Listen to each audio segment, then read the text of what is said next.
사도 바울이 로마 교회에 쓴 편지입니다. 당시 사도 바울이 로마 교인을 아직 만나보지 못했어요. 그래서 만나기를 소망하면서 이 편지를 썼습니다.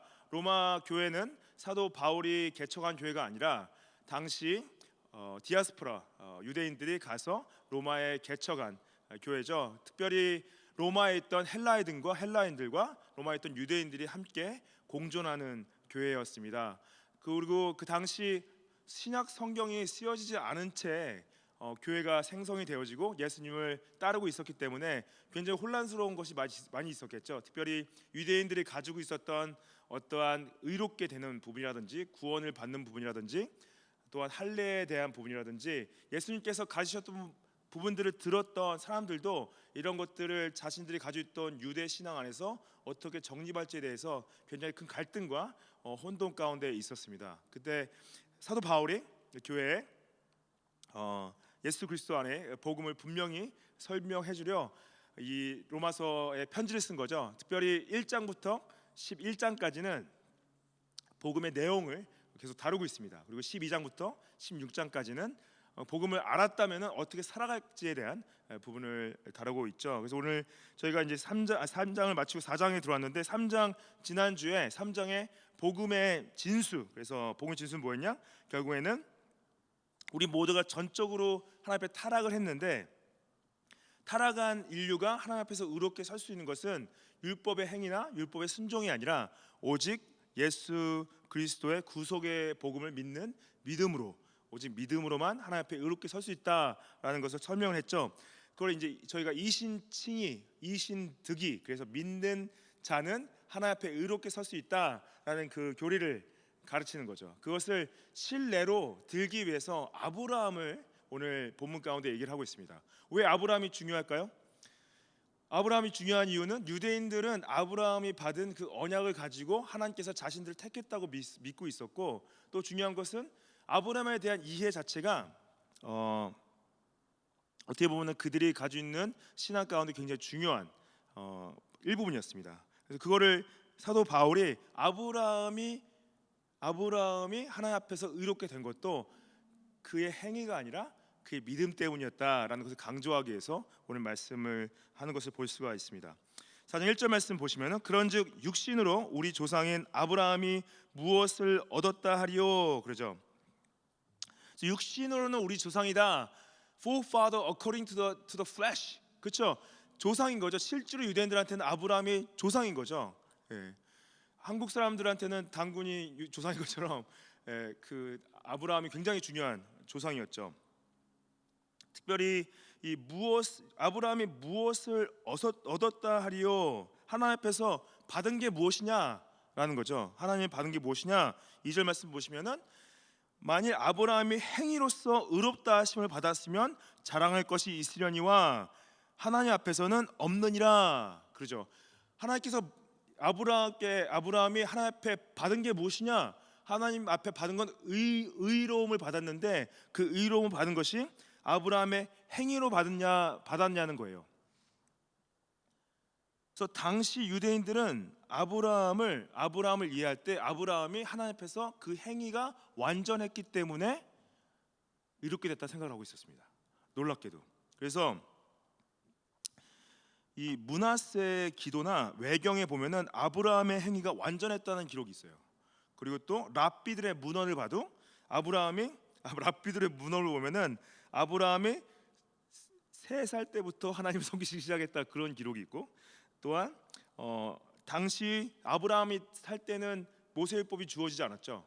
모세율법은 나중에 400년 이후에 출애굽 이후에 받아졌죠. 근데 아브라함이 당시 율법과 할례를 이미 예기적으로 행했다, 이런 주장도 랍비 문헌에 써 있죠.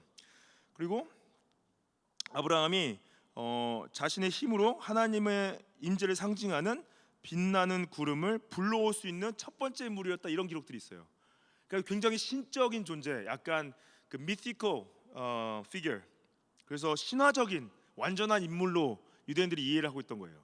우리도 어떻게 보면 그런 단군이 그런 존재예요. 신화적 단군 신화적 존재들이 있지 않습니까? 박혁거세나. 아무튼 근데 잘 보시면 우리가 창세기를 정경으로 봤을 때 창세기에 기록된 아브라함은 어떻습니까? 약간 못났죠? 어떻게 못났죠? 막 아내를 막 누이라고 속이고 바로한테 가서, 예. 그 남편으로서 저게 가능한 일인가 도대체? 그것도 한 번도 아니고 두 번. 그러고 그 다음에 아내가 아기를 못 가지니까 결국 첩인 하갈을 취하죠. 하갈을 취해서 이스마엘을 가지죠. 하나님의 언약을 우시는 것처럼 보이면서 그런 것들이 어떻게 보면은 좀 약간 이거 완벽하다 하기에는, 완전하게 하기에는 좀 너무 부족한 부분이 더 드러나 있는 것들이 많이 있죠. 근데 여기서 바울이 뭐라 하냐면은 아브라함이 행위로는 하나님 앞에서 자랑할 것이 없다 말하고 있는 거예요. 행위로는 하나님 앞에서 자랑할 것이 없다. 근데 이것이 유대인들에게 굉장히 쇼킹이었습니다. 우리는 아브라함의 분명히 그의 행위로 하나님 앞에서 의롭게 됐다고 생각하고 있었는데, 특별히 자신의 아들까지 바치는 어떤 그런 믿음의 행위로 의롭게 된 것이 아닌가라는 생각을 가지고 있었는데, 어떻게 하나님 앞에서는 내세울 게 없다고 말하고 있냐 말하는 거죠. 그 사도 바울이 유대인들의 잘못된 아브라함에 대한 이해를 바로 잡으려 주려 하는 거죠. 그래서 아브라함의 행위로서는 의롭다 하심으로 하나님 앞에서 받을 것이 없다라는 거죠. 여러분들, 이것이 뭐냐? 우리가 우리의 신앙은요, 하나님 앞에서 자랑할 것이 없는 신앙입니다. 복음을 아는 자들은 하나님께 내세울 것이 없어요. 하나님 앞에서 우리가 무엇을 내세우려 할 때는 복음을 잘못 이해하고 있는 것이다. 결국에는 다른 종교들 보면요, 모든 것들이 자신을 의롭게 하기 위한 행위적인 것들을 가지고 종교 생활을 하고 있는 거예요. 몇 번 이상을 절하면은 의롭게 되어진다. 몇 번 이상 기도하면은 의롭게 되어진다. 어떤 음식을 가려 먹으면 의롭게 되어진다. 얼마만큼 헌금을 하면 의롭게 되어진다. 아니면은 자신의 목숨을 바치면 의롭게 되어진다. 그게 어떻게 보면은 종교죠. 하나님 앞에서 자신을 의롭게 세우기 위한 모든 행위들. 근데 여러분들 수요 예배 나오실 때 이런 생각하고 나오신 분 안 계시죠? 내가 수요 예배에 좀 나왔기 때문에 내가 좀 더 의롭다. 그런 생각 가지고 나오신 분도 안 계시지 않습니까? 내가 다른 사람보다 좀 더 헌금을 많이 했기 때문에 좀 더 의롭다. 아니면 내가 좀 더 사람들보다 교회에서 섬기고 봉사하기 때문에 내가 좀 더 의롭다. 그런 생각 가지고 분도 안 계시죠? 철저하게 복음을 믿고 따르는 그리스도인들은 내세울 것이 없는 자들이다. 자랑할 것이 없는 자들이다. 저희가 내세울 게 뭐가 있습니까? 저희가 자랑할 게 뭐가 있습니까? 아브라함도 마찬가지로 아브라함이 내세울 수 있는 행위가 아무것도 없다. 행위로서 의롭게 되는 것 자체가 완전히 하나님의 은혜를 모르고 오해하고 있는 거죠. 여러분들, 사람들이 왜 하나님께 실망하신 줄 아십니까? 하나님께 실망하는 이유는 이거예요. 내가 이만큼 했는데, 하나님께서 이만큼 나한테 빚졌는데, 내가 이만큼 드렸는데, 이만큼 희생했는데 어떻게 나한테 이렇게 하실 수 있냐는 거예요. 나한테 어떻게 이렇게 어려운 일을 허락하시고 나를 이렇게 괴롭게 하시고, 어떻게 하나님께서 You owe me, God, you owe me. How could you do this to me? 그러는 거죠. 근데 여러분들, 복음을 알고 하나님의 은혜 가운데 거하시고 그분을 따라갈수록 하나님 앞에서 우리는 내세울 게 진짜 한 가지도 없습니다. 한 가지도 없습니다. 그래서 우리가 내가 예전에 이만큼 교회에서 섬겼는데, 내가 예전에 막 선교도 가고 찬양대도 하고 선생님도 하고 했는데, 그 뭐예요? 복음을 완전 잘못 이해하고 계신 거예요. 정말 하나님 따른다는 것을, 여러분 옛날에 어떻게 섬긴 거는 진짜 아무짝에도 쓸모가 없습니다. 우리는 진짜 은혜로 지금을 섬길 수 있는 것 자체가 은혜인 거죠. 그래서 우리가 시련 가운데서, 어려운 가운데 있을수록 우리가 했던 것을 내세우는 것이 아니라 하나님의 은혜를 구해야 되고 그분을 붙잡아야 된다는 거죠. 3절 말씀 보시면은 성경이 무엇을 말하느냐? 아브라함이 하나님을 믿음에 그것이 그에게 의로 여겨진 바 됐다 그래요. 그래서 이 신칭이, 이 신득이의 설명을 이렇게 합니다. 아브라함이 하나님 앞에서 행했기 때문에 의로워진 것이 아니라 아브라함이 하나님을 믿었기 때문에 의로 여겨진 바 되었다. 이 표현을 잘 보셔야 되는 거예요. 아브라함 believed it was counted to him as righteousness. counted, 이게 여겨진 바 됐다는 건 뭐냐면요, 그가 믿은 것 자체가 그의 행위가 아니라는 거예요.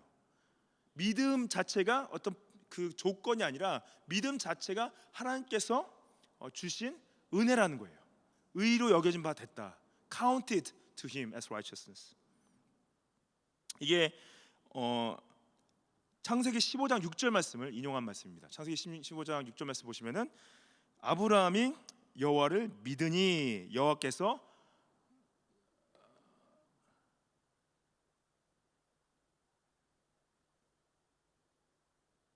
신기하네. 이제 분명히 넣었는데 사라졌네요. 네, 창세기 15장 6절에 분명히 써 있습니다. 아브라함이 하나 여호와를 믿으니 여호와께서 이를 그의 의로 여기셨다 그러는 거예요. 놀랍죠? 모세 율법이 주어지기 전에 하나님께서 언약을 주시면서 아브라함이 그걸 믿었어요. 하나님께서 주신 언약을 믿으니까 그것을 의로 여겼다 말씀하시는 거죠. 여기 이 의로 여겨진 바 됐다 그러는데요. counted to him에서 이 헬라어가 엘로기세스라는 단어인데, 엘로기세스는 당시 헬라어에서 회계에 사용된 언어입니다. 회계 장부에. 그래서 회계 장부 속에 들어갔다 그런 거예요. 근데 그것을 회계 장부 속에 들어간 것이 아브라함이 믿었기 때문에 그 믿음이 들어간 것이 아니라 하나님이 그를 의로 여겼기 때문에 장부에 들어갔다는 표현입니다. 다시 한번 말씀드리면은 그의 믿음이 어떤 값을 치른 게 아니에요. 하나님의 의로 여겨진 것이 은혜로 선물로 준 거예요. 예를 들어서 장부에 100불을 넣었는데 아브라함의 100불을 넣었기 때문에 장부에 들어간 것이 아니라 하나님이 아브라함에게 100불을 줬기 때문에 장부에 들어갔다는 표현입니다. 이해가 되시죠? 그래서 믿음이 어떤 값을 치른 게 아니라 그 믿음을 의로 여겼기 때문에 하나님께서 선물로 주신 거다는 표현입니다. 놀랍게도 여러분들, 이 아브라함의 믿음은 오실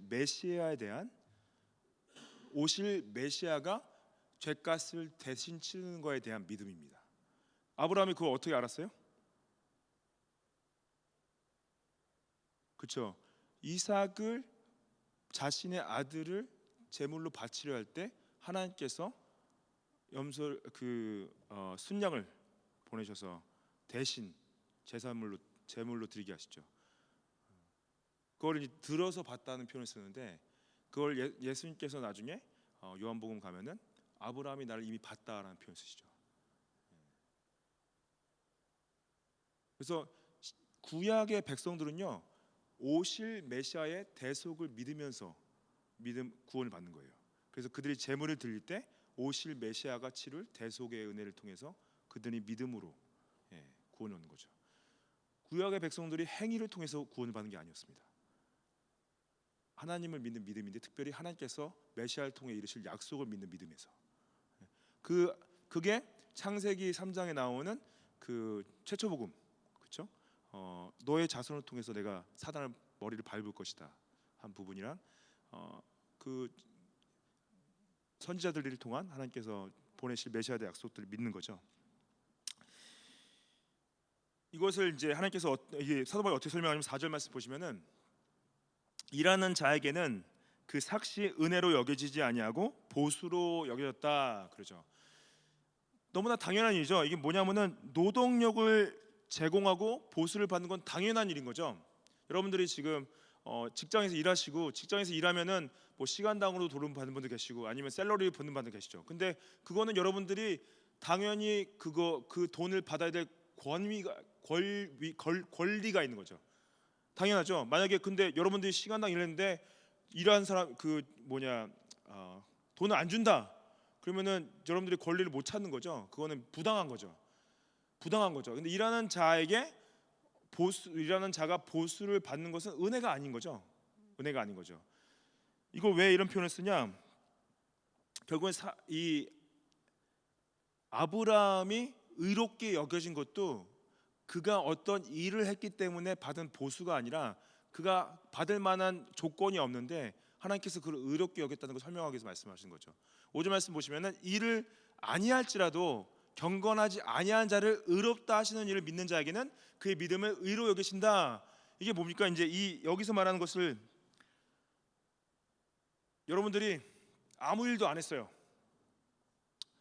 하루 종일 아무 일도 안 했어요. 근데 누가 와서 오늘 아무것도 안 했지만 내가 선물로 일당을 드리겠습니다. 그건 뭐예요? 그거는 내가 일한 대가를 받는 게 아니라 진짜 선물을 받는 거잖아요. 그거는 내가 근데 이거 여기서 이제 경건하지 아니한 자는 표를 썼는데 언가들이라고 써 있는데 직역하면 거룩하지 못하다. 이거를 일하지 않는다라는 표현을 썼는데 이것은 아브라함이 경건하지 않았다는 표현을 쓰는 게 아니라 아브라함도 우리와 같은 죄인이었다는 표현을 쓰는 거죠. 예.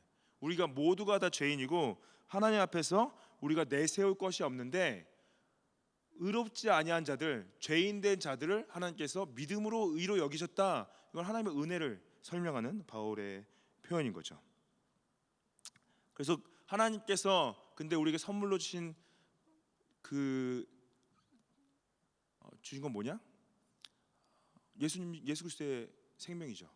예수님께서 자신의 생명을 값으로 치러서 우리를 구원해 주신 거죠. 그거를 지난주에 저희가 3장 24절에서 그리스도 예수 안에 있는 속량으로 말미암아 하나님의 은혜로 값없이 의롭다 하심을 얻은 자 됐다, 이 표현이지 않습니까?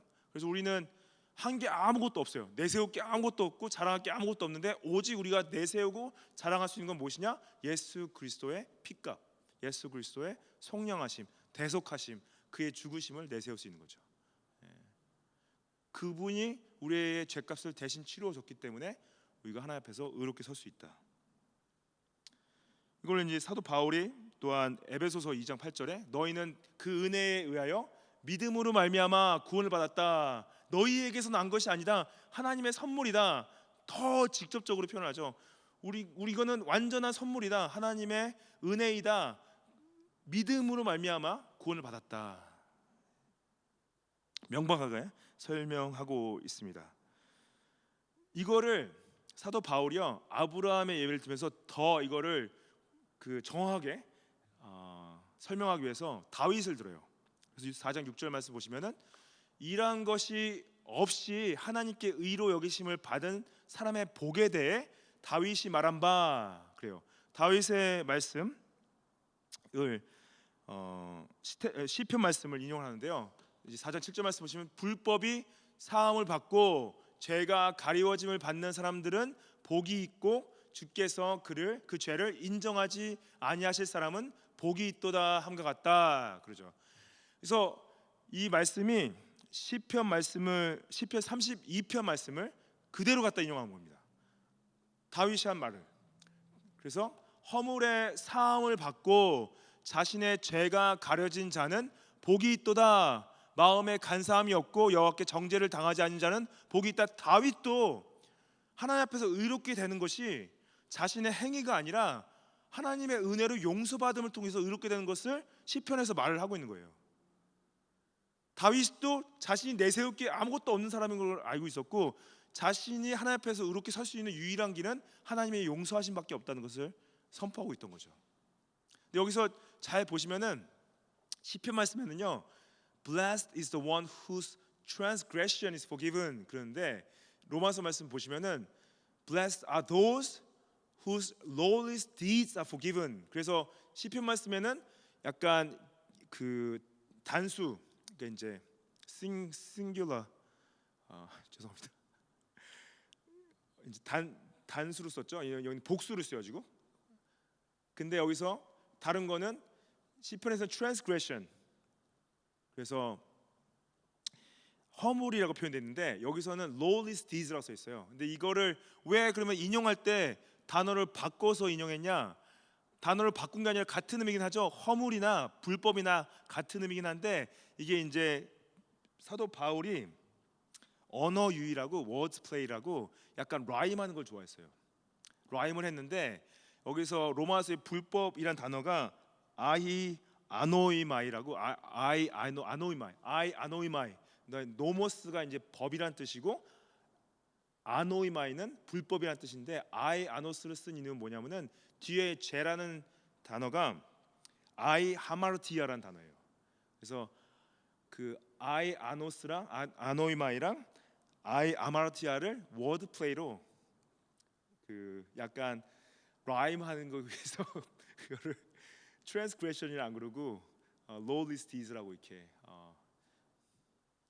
왜냐하면 제가 이제 왜 굳이 인용을 할 때 그냥 그대로 갖다 단어를 안 쓰고 좀 약간 다른 표현을 썼냐 보니까 이제 그 워드 플레이가 들어간 거죠. 근데 그 한국 사람들 중에 그런 거 잘하는 사람들이 이제 래퍼가 다 되지 않습니까? 라임을 잘하시는 게 굉장히 중요해요. 다들 너무 심각하게 받으시네요. 그 그래서 제 아내가 저한테 말씀을 전할 때는 꼭 농담을 하지 말라. 하나도 안 웃기다 그러시더라고요. 예. 그래서 여기서 주께서 그 죄를 인정하지 아니하실 사람은 복이 있다. 그 진정한 복이 뭡니까? 진정한 우리 삶의 가장 큰 축복이 뭐냐? 우리의 죄 문제가 해결됐다는 거예요. 가장 큰 축복은. 여러분 우리가 물론 우리의 매일의 삶 가운데서 우리 죄성으로 말미암아 매일 실패하고 넘어지고 너무나 부끄럽고 바닥을 치고 하지만 우리가 다시 일어설 수 있는 이유가 뭡니까? 왜냐하면 그 용서의 은혜가 계속 우리에게 주어지기 때문에 그런 거죠. 하나님께서 또 용서해 주시고 우리를 다시 일으켜 세우시고 그 주님의 이 은혜가 있기 때문에 우리가 용서를 받고 다시 세우시 이것이 굉장히 축복인 건 뭐냐? 삶 가운데서 죄의 문제가 해결되지 않은 채 다른 문제들만 해결하면서 살아가신 분들이 너무나 많습니다. 어떠한 뭐 관계 문제 아니면은 뭐 먹고 사는 거에 대한 문제, 직장에 대한 문제, 어떠한 그런 문제들을 근데 그런 문제들 해결할 수가 있어요. 해결되어지기도 해요. 근데 그런 것들이 다 해결되어진다 할지라도 자신의 죄에 대한 문제가 해결되지 않고서는 진정한 평안을 누릴 수가 없는 거죠. 그래서 정말로 착한 뭐 이렇게 사회적으로 좋은 일도 해보고 좋은 것도 보고 좋은 것도 듣고 좋은 일도 해보고 하지만은 그런 것들이 어떠한 진정으로 자신의 죄성에 대한 문제를 다루지 않는 이상은 그 마음 가운데 진정한 평안이 있을 수 없는 거죠. 여러분들 우리가 이 축복을 누려야 됩니다. 축복을 누리고 감사할 수 있어야 돼요.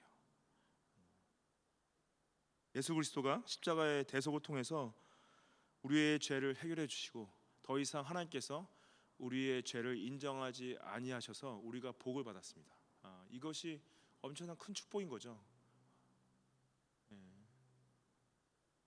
오늘도 우리가 범죄했지만은 또 나아가서 주님 앞에 회개하고 주님의 그 의로우심으로 설 수 있다. 여러분 이 축복을 우리가 또 증거해야 됩니다. 여러분들 세상은 왜 소망이 없냐? 이 죄 사함에 대한 길을 모르기 때문에 죄가 축복이 없는 거죠. 우리가 이 축복을 사람들한테 알려야 돼요. 예수님께 회개하십시오. 주님의 죄 사함을 받아들이십시오. 진정한 축복을 누리실 수 있습니다. 이것을 우리가 선포하고 이걸 나눠야 됩니다. 좋은 건 나눠야죠. 좋은 건 나누고 우리가 전도하기 원합니다. 이 4장 9절부터 12절까지의 할례에 대한 이제 부분이 나와요. 이 할례에 대한 부분을 왜 말하냐?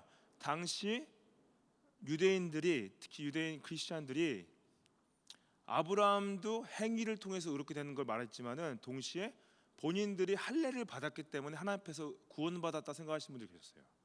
그래서 이제 할례에 대한 문제를 가지고 사도행전에 보면은 예루살렘에서 첫 번째 공회가 일어납니다. 왜냐하면은 유대인 이제 그 이방인 크리스천들이 예수님을 믿고 구원을 받았는데 그들한테 할례를 줘야 된다고 주장하는 사람들이 있던 거예요. 그 문제가 굉장히 컸던 거죠. 근데 여기서 사도 바울이 이 할례에 대한 부분을 이 칭의와 연결시켜서 이것을 바로 이해시키기 위해서 아브라함의 예를 다시 들어온 거죠.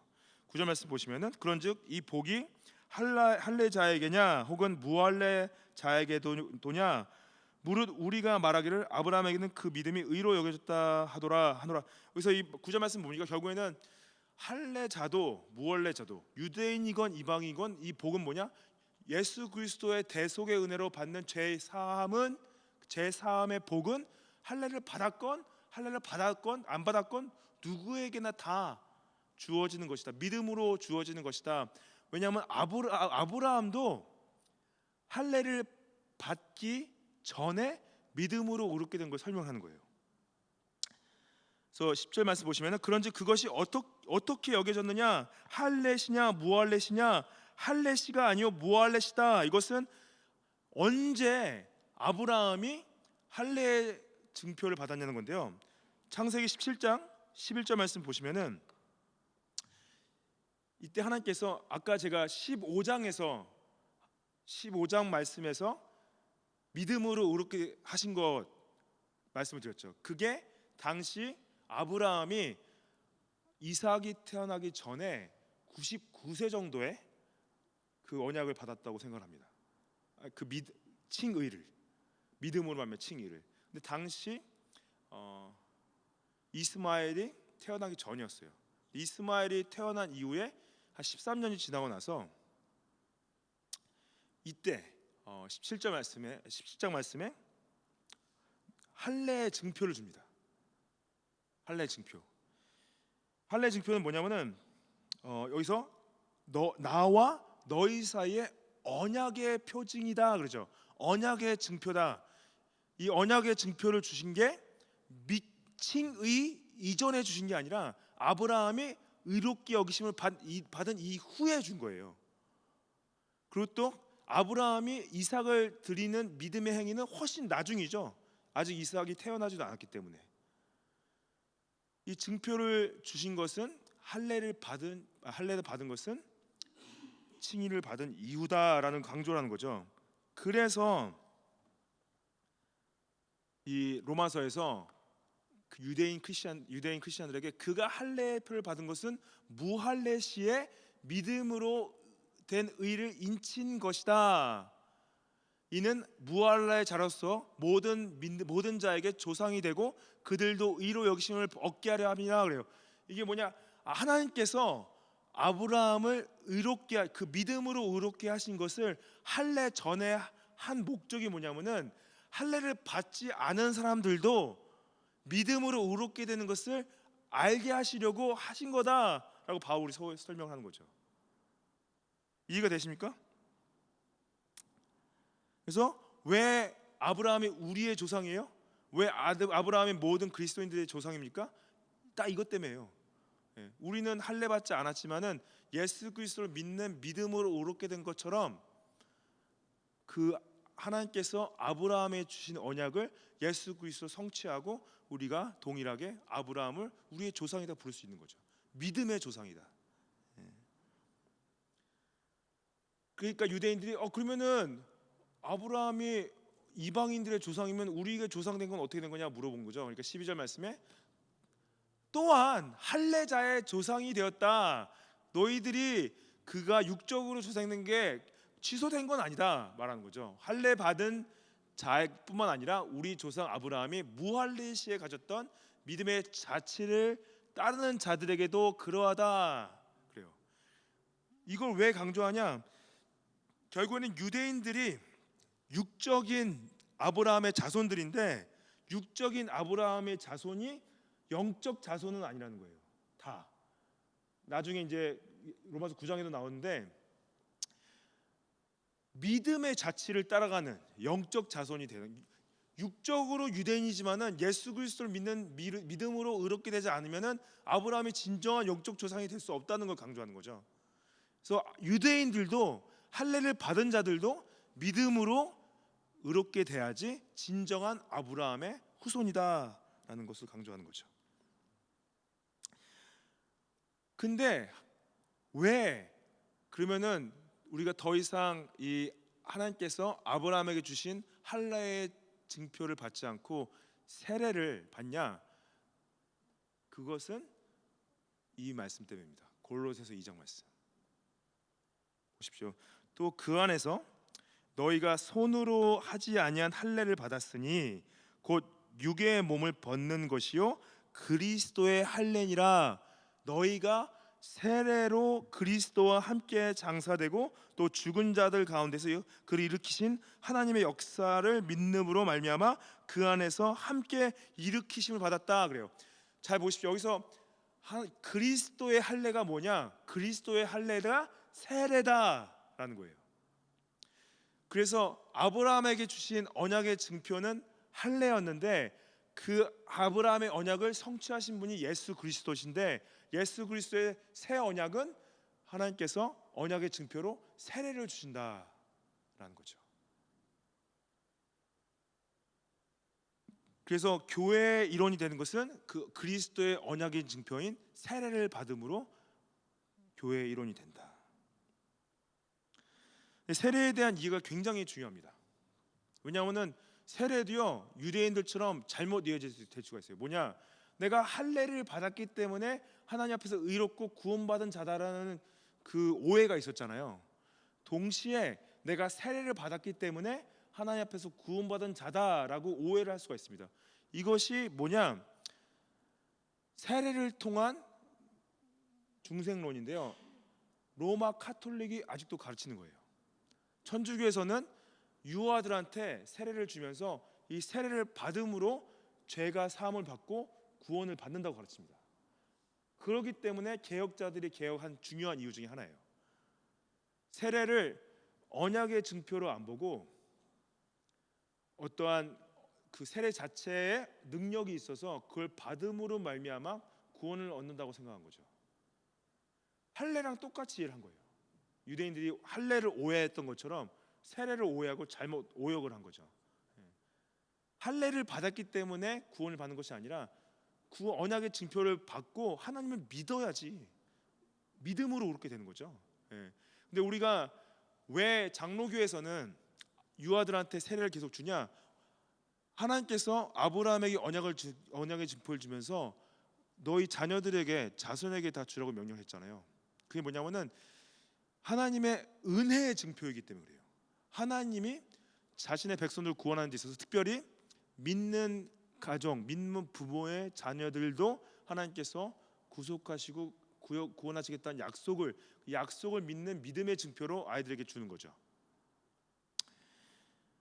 그래서 바른 이 세례의 이해가 복음과 깊은 연관이 있습니다. 만약에 그래서 이런 오해가 있어요. 내가 나 예수님 믿고 예수님 내가 회개하고 믿고 따르는데 꼭 이 세례, 물 세례를 받아야 되니까, 그런 질문 저 엄청 많이 받았습니다. 근데 왜 우리가 물 세례를 줘요? 뭐냐면요, 내적인 현실이 외적인 증표와 외적인 현실과 똑같다는 걸 증명하는 거예요. 내적인 중생됨이 외적인 현실. 근데 이게 뭐냐면은 외적인 증표를 먼저 받고 내적인 변화가 나중에 올 수 있습니다. 아니면은 내적인 변화가 먼저 오고 나중에 그 증표를 받을 수 있죠. 근데 왜 우리가 이 증표를 주냐? 가장 큰 이유는 예수님께서 직접 명령하셨기 때문에 주는 거예요. 너희는 가서 아버지와 아들과 성령의 이름으로 세례를 줘라 했던 건 뭐냐면은 그것을 외적인 증표를 통해서 내적인 현실을 확인하는, 그것을 통해서 보이는 교회 가운데 들어오게 하고 언약 가운데 들어오게 하는 것을 명령하신 거죠. 근데 이거를 또한 그래서 장로교고 침례교고요, 구원을 세례를 받았다고 해서 다 구원받았다고 말하지 않습니다.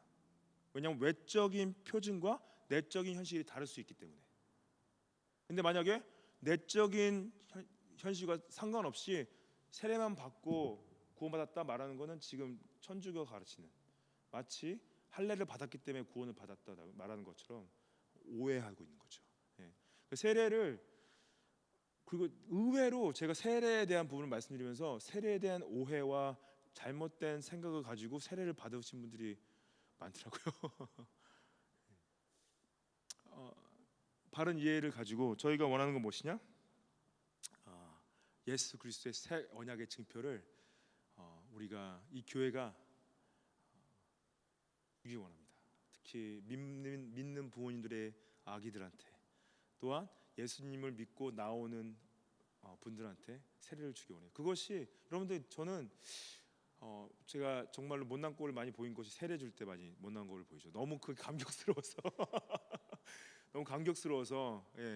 그게 참 그 하나님께서 은혜로 주시는 그 은혜의 표징으로서 세례를 준다는 것이 제가 목회자로서 진짜 큰 영광이에요. 그 영어로 목회자들을 영어로 Minister of Word and Sacrament, 그래서 말씀과 성례를 주는 사람들, 그게 미니스터예요. 말씀과 성례를 주는 사람들. 성례를 저희가 이제 성례 주는 것은 성찬을 주고 세례를 주는 건데, 성찬과 세례를 줄 때 오는 특별한 감격이 있습니다. 특별한 축복이 있습니다. 그것이 저는 매번 서부교회 가는데, 이 선지자인 장로교회 가는데 정말 세례 받는 사람들이 나오고 아이들한테 세례를 주고 그 기쁨과 이 새 언약의 증표를 좀 누렸으면 좋겠습니다. 여러분도 그거 원하시죠? 많은 분들이 예수 그리스도를 믿고 주님께 세례를 받고 주님 안에서 같이 성장해 가기를 소망합니다.